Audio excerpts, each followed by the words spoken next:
Jangan lupa untuk like, comment, and subscribe untuk info-info menarik lainnya. Indobisnis News, terbaru secepat kilat.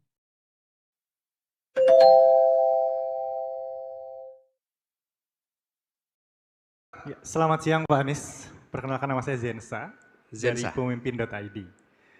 Pertanyaannya sederhana Pak, mungkin Pak Anies boleh cerita, kita kan masih muda nih, pengen tahu ada nggak sih Pak turning point pada saat seorang Anies Baswedan muda dan sadar dan yakin bahwa dia siap menjadi pemimpin?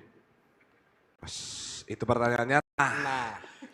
Ya gini, cerita masa lalu jadinya ya. Sebenarnya kalau diceritakan masa lalu tuh kesannya udah tua. Masih muda Pak. Saya sering paling bilang gini, apa definisi muda sama tua? Nggak ada definisinya. Bang Andi Noya ini masuk muda apa tua? Muda dia. Marco? Ya, Marlo, muda apa tua? muda banget. Muda banget sih. Muda banget. Ada kali 10 juta, muda banget. Muda banget. Saya muda apa tua? Jadi saya bilang gini, kalau yang dia bahas adalah masa lalunya, dia sudah tua. Tapi kalau yang dia bahas adalah masa depannya, maka sesungguhnya masih muda. Gitu kira-kira. Nah, cuman saya sekarang disuruh bahas masa lalu gitu kan. Saya cerita sedikit. Ketika saya SD, kami bersama teman-teman membuat organisasi. Namanya Kelabang, Kelompok Anak Berkembang. Oke? Namanya Kelabang. Terus kegiatannya apa?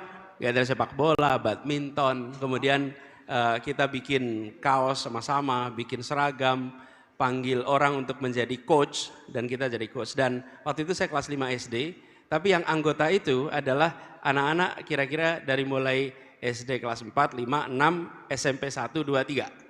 Waktu itu saya yang diminta jadi ketuanya, memang saya inisiatornya pada waktu itu. Tapi waktu itu tidak terbayang sebagai pemimpin, tidak. Ya bersama teman-teman saya mengorganisir. Begitu juga ketika SMP, SMA. Memang betul saya dipilih oleh mereka menjadi pemimpin. Tapi tidak kemudian ada perasaan, oh ya saya ini adalah pemimpin. Kenapa?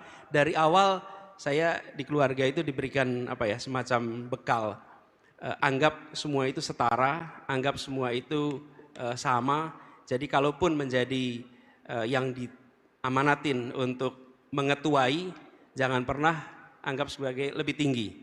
Dan itu kemudian karena dari awal begitu terbiasa menjadi pendekatannya egaliter, setara. Jadi itu pengalaman masa muda, masa kecil ya, bukan masa muda, masa kecil ketika SD, SMP,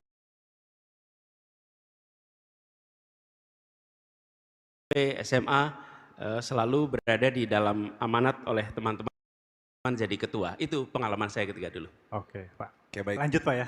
Lanjut. Kan dalam perjalanan kepemimpinan Bapak itu cukup menarik Pak ya. Tadi dari kecil, terus juga masa muda. Ada nggak sih pernah merasa seorang Anies itu ragu atau sedang bingung atau vulnerable? Nah biasanya apa sih Bapak yang tips buat kita yang sering ragu sama diri sendiri? Atau mungkin ada sesuatu kebiasaan Pak Anies yang biasanya kalau lagi ragu saya ngapain? Nah gitu, ada nggak Pak? Tumbuh itu sering dalam situasi dilema gitu. Kalau ambil keputusan ini konsekuensinya A, keputusan B, itu sering kita alami. Tapi makin sering kita ambil keputusan, makin mudah kita memutuskan kemudian. Jadi ketika sekarang harus ambil keputusan walaupun besar, tapi waktunya pendek, itu lebih leluasa. Karena proses latihannya itu udah dikerjakan panjang. Ngalamin, dari mulai milih SMA, bahkan pada waktu itu saya tidak mendapatkan SMA yang saya inginkan. Gagal masuk SMA yang saya inginkan. Saya mengalami dilema, saya harus ambil yang mana nih? Karena saya tidak dapat yang saya inginkan.